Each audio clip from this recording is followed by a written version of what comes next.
Happy birthday, Osgoode. 125 years. Happy birthday, Osgoode. HBD, Osgoode, you old dog. I got you this birthday card and a check for $20. Oh wait, it's my $20,000 tuition. You better buy yourself something nice. Happy birthday, Osgoode. You don't look a day over 124.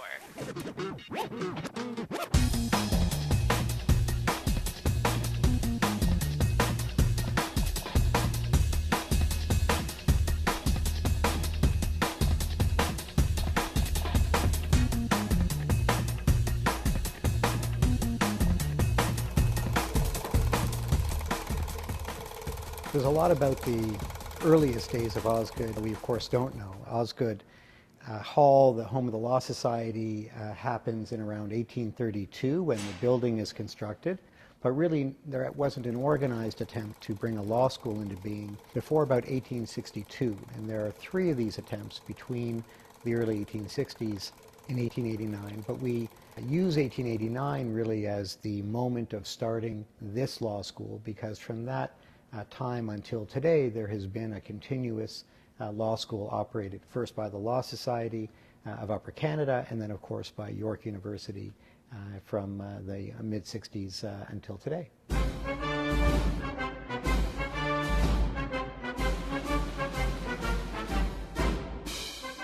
Well, the amazing thing is, even though the records of the law school, of the classes taught, of exams given is fairly sketchy from that period, the social life of law students is well documented. So we know less about the law school, in a sense, during that 19th century period than we do about the Osgoode students themselves, who were a social hub, a community, playing sports together, acting together, debating together, and bonding together, even before the organization of the school itself. The Legal and Literary Society was around in 1889, but they didn't bring out puppies at exam time, and they definitely didn't have a drag show.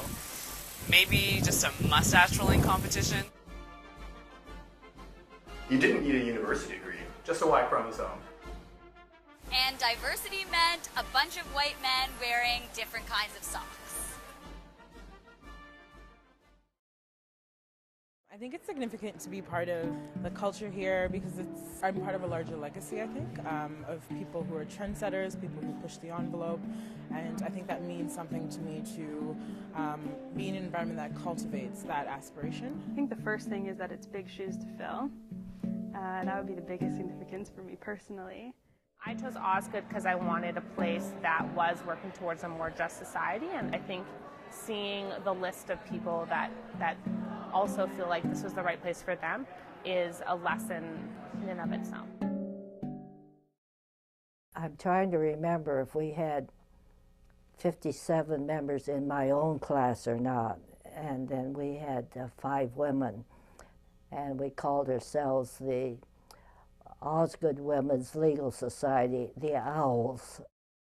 They wouldn't even let us sit on the jury in the moot court.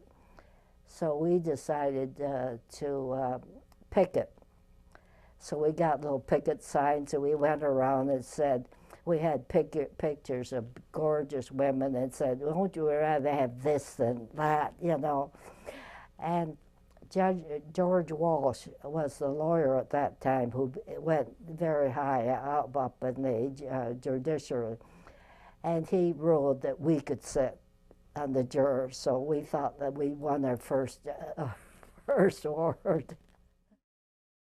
There's been tremendous entry by women into important roles in the profession and on the courts, at the law schools.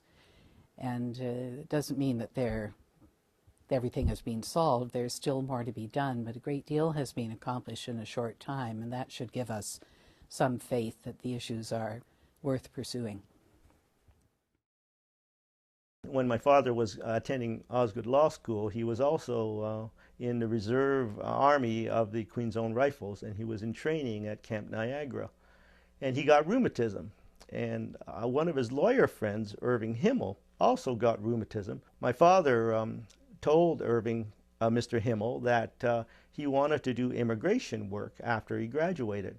That's where Irving Himmel and Doc Yip hatched the plan to do something, to form a committee and lobby the government in Ottawa to repeal the Exclusion Act.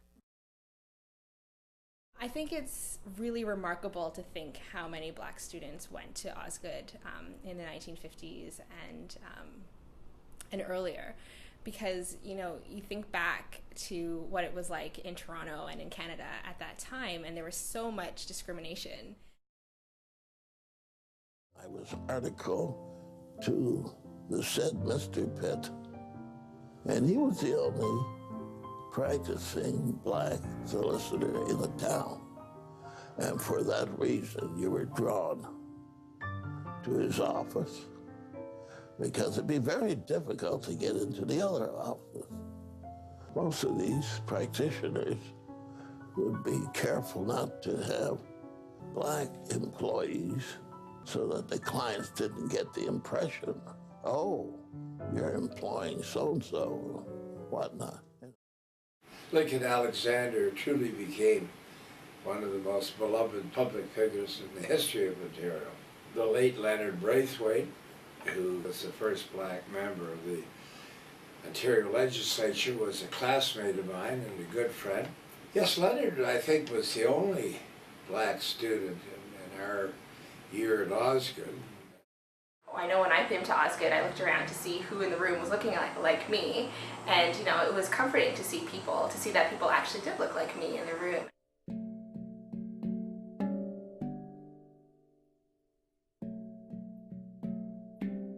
In terms of lessons learned, I think, as I said before, pushing the envelope and not being satisfied with the status quo. If we look at a lot of these people, they were the first for many of their communities, and that must have been a lot to go against the grain and fight different adversities. And I think for me, that perseverance, that vision is something that I hope to foster and use to influence my career path.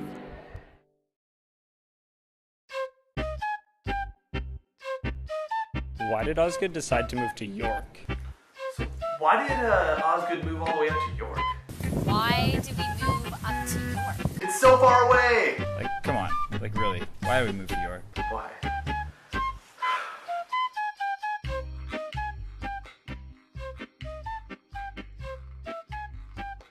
Osgoode was an anomaly as a freestanding law school.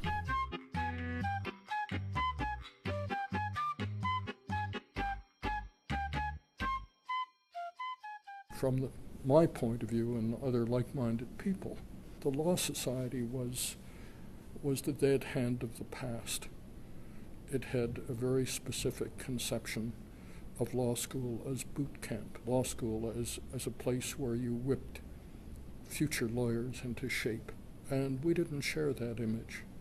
Obviously, we wanted to produce good lawyers, but we had a very different idea of how to do that. Our idea was you teach people how to think. You teach them how to locate issues in context. I'll just cite one trivial example that took place while the controversy over York was pending. We all got a memo from the dean one day, and the memo said, "Today I saw a student walking down the hall dressed in a check shirt, jeans, and army boots. I ask all members of faculty to use their influence to ensure that proper standards of dress and decorum are maintained at all times in the law school." Okay, this is 1965-66. People are smoking their brains out. The whole youth revolution is going on, and the dean wants us to keep student dress within traditional limits. It was not an atmosphere in which creativity could thrive, and which innovation was welcome. Just by the by, the guy in army boots ended up as Chief Justice of the High Court of Ontario.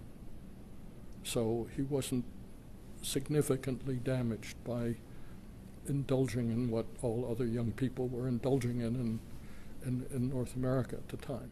So that's how we happened to go to York. And by the time we arrived in '69, I would say that York, Osgoode, was one of the most intellectually exciting and innovative law schools anywhere in the world.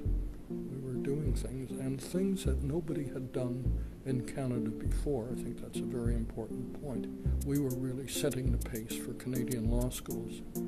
And because we were the biggest English-speaking law school, what we were doing was quite influential. Osgoode also has been a really innovative player in legal education. It's had a series of firsts, whether the first joint program between law and business in the 70s, the relationship with Parkdale and the first community legal clinic collaboration with a law school. We had developed tremendous expertise in clinical and intensive education, primarily with the flagship poverty law program at Parkdale Community Legal Services, which actually was the start of community legal clinics in Ontario. The program had been begun by students and faculty working together. It was a tremendous new development. I can tell you that I loved my law school experience. Osgoode was a fabulous, fabulous law school, and I loved Parkdale. Speaking to the Parkdale students, past and present this morning, made me think about really how exciting a period of time that was, but also how influential it was for me in the years since. During the 5 years that I was dean, we developed the Lands, Resources and First Nations Government Intensive, now the Aboriginal Intensive, and opened it up to students from right across the country with support from the Federal Ministry of Justice. And it is still operating. We also started the Small Business Clinic with Stikeman Elliott. That one is still operating. And the Innocence Project, which has been highly successful, and also the Mediation Project, which actually developed out of Osgoode Professional Development and generated a program for the law school, the LLB level. Well, Osgoode Professional Development was really the cornerstone of a reorganization of our use of resources, and it's been tremendously successful. I was at Osgoode Hall in the old days when it was down on Queen Street. First of all, it's one of the most beautiful buildings in Canada. Secondly, it was close to a number of the courts. And so we had the added advantage in those days of being able to go from our classrooms to sitting and watching what was going on in court.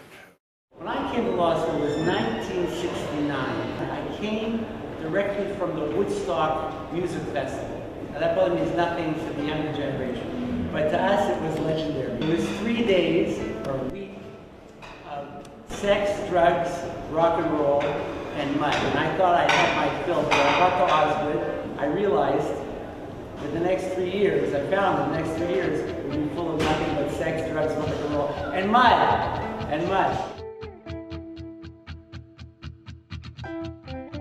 Over my years on the court, I have had several occasions to visit Osgoode Law School, and I have always been impressed.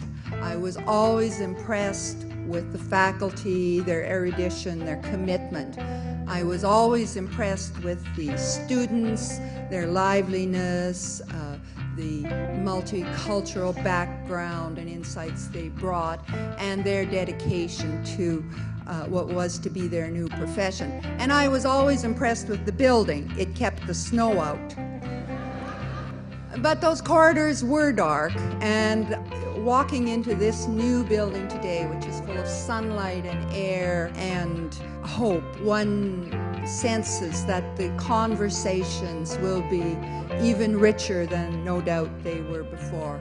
Buildings reflect those who make them and use them, and those who make them and use them are reflective of the building. And together, this faculty and this building will go on to ever more important accomplishments. But I'd say that spirit of innovation is really the part of the school I take the most pride in. And I say innovation both in terms of some of the new clinics and new collaborations and new programs that have been pioneered at Osgoode, that sense of risk-taking and the desire to continue to improve legal education, but also that sense of innovation in community, in what will bring people together, what will make them feel not only included in this kind of large and vibrant world that we've built here, but also what will make them feel at home, what will make them feel that this is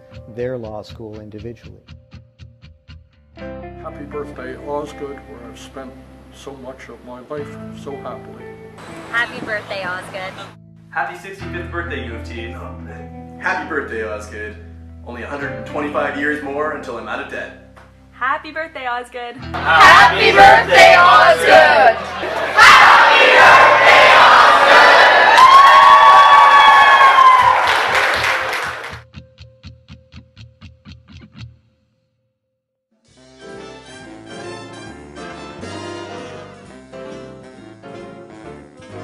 You gotta give a little, take a little, and then your heart break a little. That's the story of, that's the glory of love. You gotta laugh a little, cry a little, before the clouds roll by a little. That's the story of, that's the glory of love.